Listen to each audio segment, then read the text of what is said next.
Bom dia, pessoal, tudo bem? São 6h28 da manhã, dia 1º de junho de 2024, vendo uma jornada longa de trabalho noturno, para quem sabe, quem está me acompanhando de perto aí.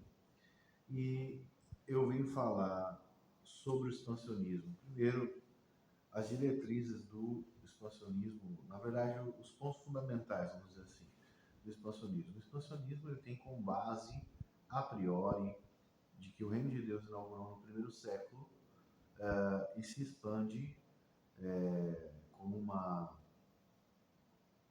uma semente de mostarda, como aquele fermento que leveda a massa das parábolas de Jesus, falando do reino de Deus, e ele vai se expandindo no decorrer da história, de maneira paulatina e progressiva na história. Como o reino de Deus se expande, e o reino de Deus está ligado com milagres e sinais, Jesus diz, né, quando os fariseus eles cometem aquela blasfêmia, ele diz assim: se eu expulso demônios pelo dedo de Deus, então é chegado a vocês o reino de Deus.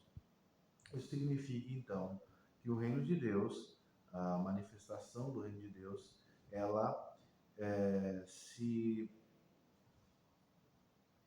dá com poderes e milagres, né, com sinais, com a manifestação do Espírito de Deus. Então, isso é uma consequência lógica, por assim dizer, que o crescimento do reino de Deus se dá com manifestações espirituais. E como o reino de Deus cresce, cada vez mais cresce automaticamente em sua natureza as manifestações espirituais. Isso é um fortiori lógico que não pode ser negado, a não ser que se desvincule o reino de Deus com o poder de Deus. E, na verdade, o reino de Deus ele vem com poder. Jesus ensina esse é o princípio. Ele inaugura o reino de Deus com poder, ele diz que os discípulos receberiam o poder ao descer sobre eles o Espírito Santo, então eles seriam testemunhas de Jesus, né? E você tem, então, essa manifestação do reino no decorrer da história com poder.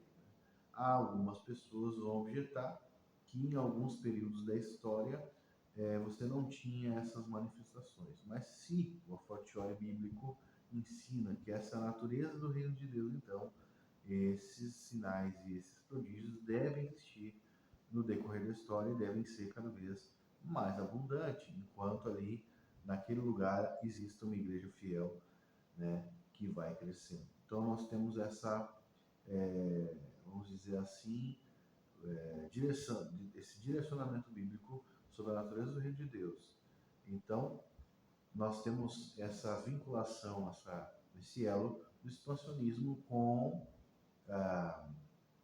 vamos dizer assim, o pós-milenismo, que é a doutrina adotada pelos expansionistas.